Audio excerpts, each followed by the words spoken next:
السلام عليكم خوتي، واش راكم لاباس بخير؟ بون كيما شفتوا في العنوان درت الفيديو اللي تعليقات بزاف قالوا لي علاش ما هضرتلناش على الكاف اللي كيما نقولوا ما عاقبتش المغرب. كيما قلت ماشي انا اللي قلت، موتسيبي اللي قال دوك ندخلوا في الموضوع. نقرا لكم البيان اللي دارته الكاف على تاع المغرب كيما جاوش باغ اكزومبل للجزائر، ونتكلموا في عده امور في هذا الموضوع هذايا. راكم تشوفوا الصفحه هذه دوتشا فيلد هذه قال لك الكاف يرفض معاقبه المغرب لعدم حضور بطولة المحليين بالجزائر منذ 14 سنه. خرج القرار البارح، قال لك رغم انه حامل لقب النسختين التاليتين اللتين سبقتا اقامه البطوله بالجزائر غاب تأديبه لمزيد من التحقيق. وقال بعد دراسه مستفيضه لجميع العناصر والادله المتاحه، راى مجلس التأديب انه لا ينبغي ان يجد المسؤوليه بالنيابه عن الاتحاد الجزائري لكره القدم، وان احكام المسؤوليه الصارمه لم يكن من الممكن توقع.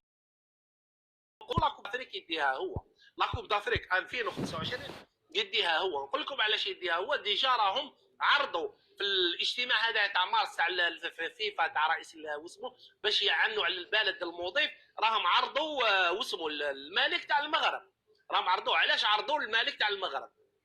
واش دخل الملك يا اخي؟ هنا رياضات، هنا رياضه، اجتماعات هنا يحضروا باغ رئيس الفيفا، يحضروا رئيس الكاف، يحضروا رؤساء كيما نقولوا الاتحاديات البلدان. واش دخل رئيس او مالك باغ تاع بلاد تستدعيه للتظاهره هذيك؟ يعني هنايا باش يسلموا له مفاتيح 2025.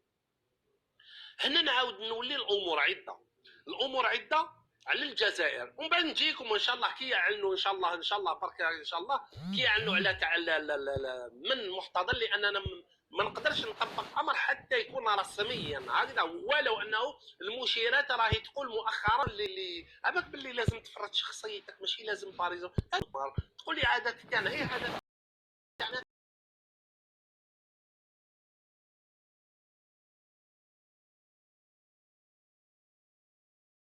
نتكلم فيها، مازال نزيد نتكلم فيها. ما تقيموش الناس، ما تقيموهمش. عباك كي يشوفك البنادم كي يشوفك ما تقيموش يخاف منك. بصح كي يشوفك هاك هاك هاك هاك هاك ملي يدخل وانت هاك هاك هاك يخرج موتسيبي درتو له كيما نقولوا واسمو درتو له لانيفرسير. الصحفي هذاك ما على باليش منين مسؤولين